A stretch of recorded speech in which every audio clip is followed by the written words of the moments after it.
Hello everyone, welcome to my channel engrave your mind. आज हम discuss करने वाले हैं class 9 economics chapter 2 people as a resource के क्वेश्चन आंसर्स। ऑलराइट, ये आपका रहने वाला है पार्ट 1। क्वेश्चन आंसर्स को भी मैंने पार्ट्स में डिवाइड किया है, जैसे हमने समरी को पार्ट में डिवाइड किया था। अगर किसी ने मेरी समरी अब तक नहीं देखी है तो मैं उन वीडियोस का लिंक डिस्क्रिप्शन बॉक्स में डाल दूंगी, आप वहाँ से वो वीडियोस देख सकते हैं। ऑलराइट, और अगर किसी ने मेरे चैनल को अब तक सब्सक्राइब नहीं किया है तो सबसे पहले मेरे चैनल को सब्सक्राइब कर लो, बेल बटन को प्रेस कर लो, और अगर वीडियो अच्छी लगती है तो थम्स अप देना बिल्कुल मत भूलना। Alright, so without any further delay let's get start the video. So the first question is, what do you understand about people as a resource? आप पीपल एज अ रिसोर्स से क्या समझते हो? हमने समरी में भी बहुत डिटेल में ये समझा था topic, why we call people as a resource. हम पीपल को एज अ रिसोर्स कहते क्यों हैं? People as a resource refers to the working population. People as a resource किस चीज़ को रेफर कर रही है? जो हमारी वर्किंग पॉपुलेशन है कंट्री की, जो कामकाजी पॉपुलेशन है हमारी कंट्री की, इन terms of their existing productive skills and abilities. जो उनके पास स्किल्स हैं, जो उनके पास एबिलिटीज़ हैं, ठीक है, इनका यूज़ करके हमने पढ़ा था कि जो ह्यूमन बीइंग है अपनी स्किल्स, अपनी एबिलिटीज़ प्लस अपनी नॉलेज से जब कुछ न्यू प्रोडक्टिव प्रोड्यूस करता है, ठीक है, तो उस पॉपुलेशन को हम क्या कहते हैं, या उस पर्टिकुलर इंडिविजुअल को हम क्या कहते हैं, एज अ रिसोर्स कंसिडर करते हैं। ठीक है, तो वो इस आंसर में भी यही बात कह रहा है कि people as a resource refers to the working population of the country, कि people as a resource refer करता है जो वर्किंग पॉपुलेशन है कंट्री की, किन टर्म्स में? जो existing productive skills and ability, जो उन पर्सन्स के पास प्रोडक्टिव स्किल्स हैं या जो उनके पास एबिलिटीज़ हैं, इनका यूज़ करके जब वो कुछ प्रोड्यूस कर रहा है तो उसको हम क्या कह रहे हैं? पीपल एज अ रिसोर्स कह रहे हैं, क्योंकि एक इंडिविजुअल, एक ह्यूमन बीइंग के पास ही ऐसी एबिलिटी है जिससे वो हर तरीके के रिसोर्सेज का यूज़ करके कुछ न्यू थिंग प्रोड्यूस कर सकता है। ठीक है, that's why we call people as a resource. So the second question is, how are human resources different from other resources like land and physical capital? तो next question में वो ये कह रहा है कि ह्यूमन रिसोर्सेज को डिफरेंट क्यों कहा जाता है, अलग क्यों कहा जाता है अलग रिसोर्सेज से? जैसे कि वो अलग रिसोर्सेज कौन से? जैसे कि land resources and physical capital.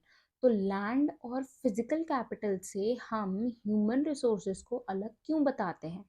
So human resource use other resources, human resource use करते हैं अदर रिसोर्सेज को, जैसे कि कौन कौन से resources? Land, physical capital, to create an output. Land को यूज कर रहा है और फिजिकल कैपिटल को यूज कर रहा है एक आउटपुट क्रिएट करने के लिए। फॉर एग्जाम्पल, अगर एक पर्सन है और उसे एग्रीकल्चर करनी है, ठीक है, अगर उसे एग्रीकल्चर करनी है या फिर उसे लैंड चाहिए, ऑफ कोर्स एग्रीकल्चर लैंड पे ही करेगा, हवा में नहीं कर सकता वो उसे, ठीक है ना। तो वो लैंड कहाँ से आ रहा है? तो वो ये भी तो एक नेचुरली थिंग है, ये भी तो उसे एनवायरनमेंट से ही मिली है। तो ये सारी चीज़ें जो उसे एनवायरनमेंट से मिली है उसका यूज़ करके उसने कुछ न्यू थिंग प्रोड्यूस करी। ये लैंड था, उसने इस पे क्रॉप्स ग्रो करी, ठीक है। तो जब उसने क्रॉप्स ग्रो करी, तो उससे क्या हुआ? एक पूरा लैंड कल्टीवेट हुआ। तो वो एग्रीकल्चर के फॉर्म में जब हमारे पास आया, जब हमें फसल मिली, तो उसने कुछ न्यू ही तो प्रोड्यूस करा उस छोटे से बीज से, ठीक है। और वो बीज उसने कहाँ पे बोया? उस लैंड पे बोया, उस जमीन पर बोया, ठीक है ना। तो इस तरीके से उसने इस लैंड का कैसे यूटिलाइजेशन करा, वो पार किसके हाथ में? सिर्फ और सिर्फ एक ह्यूमन बीइंग के हाथ में, ठीक है। The other resources are not going to be useful on their own, कि जो अदर रिसोर्सेज है वो खुद पे खुद ही यूजफुल नहीं हो सकती किसी के लिए। जैसे कि अभी लैंड है, इसी का एग्जाम्पल देते हैं। कभी ऐसा लैंड देखा है आपने कि खुद ही क्रॉप्स को ग्रो कर रहा हो और खुद ही आपको काट के सब कुछ दे दे रहा हो? नहीं ना, वो हमारे लिए खुद कुछ नहीं कर सकता ना। जो इंडिविजुअल है, जो ह्यूमन बीइंग है, उसको कुछ करना पड़ेगा ना, तभी तो वो चीज़ हम तक पहुंचेगी, ठीक है। तो एफर्ट्स किसके होंगे? हम लोगों के एफर्ट्स होंगे, ये खुद कुछ नहीं कर सकता। ऑल राइट, तो दैट्स वाई, या this is why human resources are thought to be superior to other resources. इसी वजह से जो ह्यूमन रिसोर्सेज हैं या उनको हम सुपीरियर मानते हैं उनसे, ऑलराइट, अदर रिसोर्सेज से, इसलिए हम उन्हें ज़्यादा इंपॉर्टेंट और ज़्यादा सुपीरियर मानते हैं। Human resources play an important role. जो ह्यूमन रिसोर्सेज हैं वो एक बहुत इंपॉर्टेंट रोल प्ले करता है कंट्री की इकोनॉमी में बाय इंक्रीजिंग प्रोडक्टिविटी, क्योंकि एक ह्यूमन बीइंग ही है जो एक कंट्री की प्रोडक्टिविटी को इंक्रीज कर सकता है। प्रोडक्टिविटी कैसे इंक्रीज होगी मुझे आप लोगों को बताने की ज़रूरत नहीं है, आप मुझे कमेंट बॉक्स में ज़रूर बताएं कि प्रोडक्टिविटी कैसे इंक्रीज होगी। प्रोडक्टिविटी ह्यूमन बीइंग कैसे इंक्रीज कर सकता है, ये आप लोगों के लिए होमवर्क है। ऑलराइट, नेक्स्ट नेक्स्ट क्वेश्चन है, what is the role of education in human capital formation. कि एजुकेशन का रोल क्या है ह्यूमन कैपिटल फॉर्मेशन के अंदर। तो मोस्ट इम्पॉर्टेंट कंपोनेंट जो है ह्यूमन रिसोर्स डेवलपमेंट का, ठीक है, एक इम्पॉर्टेंट आप फैक्टर भी कह सकते हो ह्यूमन रिसोर्स डेवलपमेंट का, वो क्या है, एजुकेशन। अब यहाँ पे कुछ रूल्स बताए हुए हैं एजुकेशन के, ठीक है। फर्स्ट है, the human capital can be form through proper education. Human capital कब फॉर्म हो सकता है, एक प्रॉपर एजुकेशन से। कैसे, जब एक पर्सन के पास प्रॉपर नॉलेज होगी, प्रॉपर नॉलेज से वो कुछ अच्छा बेहतर कर सकता है, ठीक है। जब उसे किसी फील्ड के बारे में या फिर किसी चीज़ की नॉलेज ही नहीं होगी तो वो लाइफ में आगे क्या करेगा, ठीक है। वो कैसे कुछ अच्छा प्रोड्यूस कर सकता है कि कैसे वो आगे प्रोडक्टिव अपनी इकोनॉमी को कैसे इंक्रीज कर सकता है, ठीक है। तो एडुकेशन मस्ट होनी चाहिए। फिर उसके पास ट्रेनिंग भी होनी चाहिए, ठीक है। उसको पता होना चाहिए ना कि कौन सा काम कैसे होगा।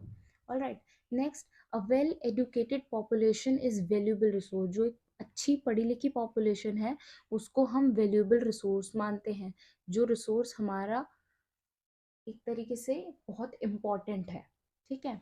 Education increases the quantity and quality of individual productivity. एक एडुकेशन ही है जो इंक्रीज करती है, बढ़ाती क्या, क्वांटिटी।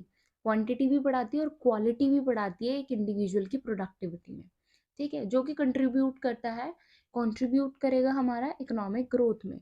सीधी सी बात है, एजुकेशन से हमें पता चलेगा क्या चीज़ सही है क्या चीज़ गलत है। हमें ट्रेनिंग से पता चलेगा कौन से फैक्टर्स इसके लिए ठीक रहेंगे, कौन से नहीं ठीक रहेंगे। तो जब हमारे पास स्किल्स होंगी, हमारे पास बेटर एजुकेशन होगी, बेटर ट्रेनिंग होगी, तो हम उस काम को आगे बेहतर तरीके से करेंगे। तो सीधी सी बात है, हम कुछ अच्छा सा ही प्रोड्यूस करेंगे और जब अच्छा प्रोड्यूस करेंगे तो इकोनॉमी पे इफेक्ट पड़ेगा ना, हमारी कंट्री की इकोनॉमिक ग्रोथ तो होगी। नेक्स्ट है, क्या इंक्रीज करती है, पर्सनालिटी को भी इंक्रीज करती है और नेशनल कॉन्शियसनेस को भी इंक्रीज करती है, ठीक है, among the people, both of which are necessary for rapid growth economic। Education है क्या प्रेफर करता है, क्या फॉस्टर करता है, पर्सनालिटी को फॉस्टर करता है, पर्सनालिटी को एनहांस करता है, ठीक है। और दूसरा, जो सेंस ऑफ नेशनल कॉन्शियसनेस है इसको भी इंक्रीज करता है। और ये दोनों ही फैक्टर हमारी कंट्री के इकोनॉमिक ग्रोथ में बहुत बहुत बहुत नेसेसरी हैं, ठीक है। नेक्स्ट आ जाता है, education not only contribute to an individual development but also be the development of society holistically. Holistically मतलब होता है ओवरऑल, पूरे तरीके से, कि ये जो एजुकेशन है ना ही एक इंडिविजुअल की डेवलपमेंट करती है बल्कि वो एक सोसाइटी को भी बहुत अच्छे तरीके से डेवलप करती है, ठीक है। सोसाइटी की भी ओवरऑल डेवलपमेंट होती है। ऑल राइट, ओवरऑल डेवलपमेंट होती है एजुकेशन से। नेक्स्ट आ जाता है, what is the role of health in human capital formation. Human capital formation में जो हेल्थ का रोल है वो क्या है, ठीक है। तो in the development of human capital health is crucial. Human capital में जैसे कि एजुकेशन इंपॉर्टेंट है, जैसे कि ट्रेनिंग इंपॉर्टेंट है, जैसे कि स्किल्स इंपॉर्टेंट है, वैसे ही हेल्थ भी एक बहुत इंपॉर्टेंट फैक्टर है। हमने समरी में बहुत डिटेल में पढ़ा था, ठीक है। A healthy person has a better chance of reaching his full potential and being a valuable asset to the economy। जो एक healthy person है, healthy मतलब अगर एक स्वस्थ इंसान है तो वो अपने काम को बहुत बेहतरीन तरीके से कर सकता है, बहुत अच्छे तरीके से कर सकता है। और जब वो अपने काम को फुल पोटेंशियल के साथ करेगा तो सीधी सी बात है, हमारी इकोनॉमी के लिए वो एक असेट बन जाएगा। क्यों, क्योंकि उससे हमारी कंट्री की इकोनॉमी क्या होगी, बढ़ेगी, इकोनॉमिक ग्रोथ होगा। तो सीधी सी बात है, वो पर्सन हमारी कंट्री के लिए क्या बन जाएगा, एक तरीके से प्रॉफिट बन जाएगा। ऑल राइट, नेक्स्ट आ जाता है a sick person is less likely to reach his full potential and can become a financial liability. और जो एक बीमार पर्सन है, ठीक है, एक सिक पर्सन है, जो एक बीमार आदमी है, वो हर टाइम बीमार ही रहता है, तो सोचो वो क्या ही काम करेगा, ठीक है।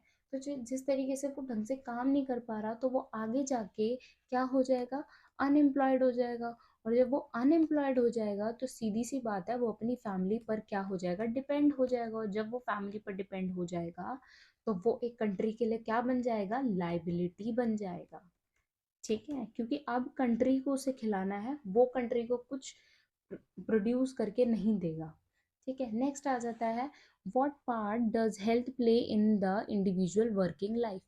तो जो हेल्थ है कैसे एक पार्ट प्ले करती है इंडिविजुअल की वर्किंग लाइफ में, part does health play in the individual working life. तो हेल्थ जो है क्या पार्ट प्ले करती है इंडिविजुअल की वर्किंग लाइफ में, ठीक है, एक पर्सन की वर्किंग लाइफ में। An individual health allow him to realize his full potential and also gives him his ability to fight illness. An unhealthy employee is a liability to his employer। देखो, बार बार वही बात कह रहा है कि अगर एक हेल्दी पर्सन होगा तो उसे पता होगा कि उसमें कितना पोटेंशियल है, वो कितना काम कर सकता है, ठीक है। तो वो अपने फुल पोटेंशियल के साथ काम करेगा और उसके पास एबिलिटीज भी होंगी बीमारियों से लड़ने की, ठीक है। वो स्ट्रांग भी होगा, फिजिकली फिट भी होगा। और वहीं जो एक अनहेल्दी एम्प्लॉय है, वो कंट्री के लिए क्या बन जाएगा, लाइबिलिटी बन जाएगा, बोझ बन जाएगा। A person's health is directly related to his productivity. एक पर्सन की हेल्थ डायरेक्ट, ठीक है, किससे रिलेट कर रही है, प्रोडक्टिविटी से रिलेट कर रही है। जितना बंदा, जितना वो पर्सन हेल्दी होगा, उतनी ही प्रोडक्टिविटी, जितनी जो ग्रोथ होगी वो बड़ी अच्छी होगी। तो ये जो हेल्दी पर्सन है, ठीक है, ये जो हेल्दी पर्सन है, ये ज़्यादा अच्छे से काम करेगा, ज़्यादा एफिशिएंटली काम करेगा, ज़्यादा प्रोड्यूस करेगा, ठीक है, as compare to unhealthy person. ये डिफरेंस भी हो सकता है हेल्दी और अनहेल्दी पर्सन में, ठीक है। कि जो हेल्दी पर्सन है वो हमारे लिए क्या बन जाएगा, एक असेट बन जाएगा। ऑल राइट, उसके पास, उसे पता होगा कि वो अपने फुल पोटेंशियल कितना है। और दूसरी बात ये, वो काम एफिशिएंटली कर पाएगा, ठीक है। Healthy person outperform an unhealthy person in terms of productivity. सीधी सी बात है, जो एक हेल्दी पर्सन है वो कंट्री के लिए बहुत कुछ अच्छा प्रोड्यूस करेगा, बहुत प्रोडक्टिव होगा, he is become an asset for a country, ठीक है, not converted into a liability. Alright, next, what are the various activities undertaken in the primary sector, secondary sector and the tertiary sector।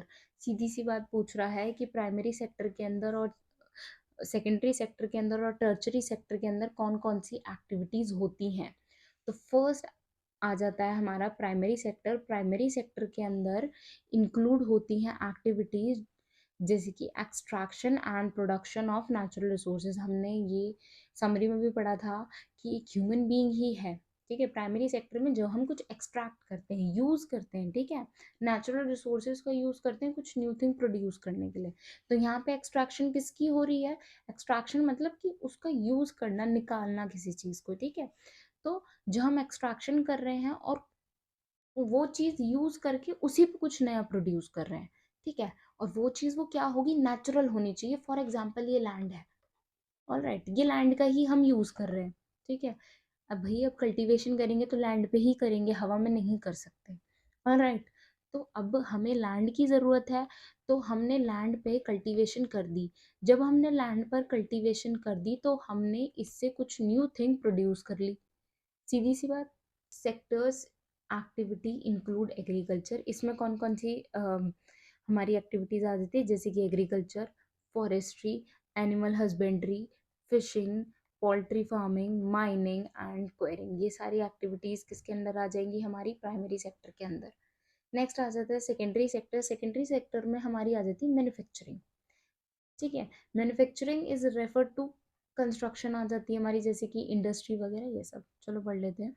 Manufacturing is refer to as secondary activity. Manufacturing को हम secondary activity के अंदर consider करते हैं। जो natural resources are properly modify in the secondary activity. अब इसमें क्या हो रहा था, हम यहाँ पे एक्सट्रैक्शन कर रहे थे, उसका यूज कर रहे थे। फर्स्ट में हम क्या कर रहे थे, नेचुरल रिसोर्सेज का यूज कर रहे थे, या आप कहें एक्सट्रैक्शन कर रहे थे। ठीक है, अब हम यहाँ पे क्या कर रहे हैं, नेक्स्ट वाले में हम क्या कर रहे हैं, नेचुरल रिसोर्सेज का हम मॉडिफिकेशन कर रहे हैं।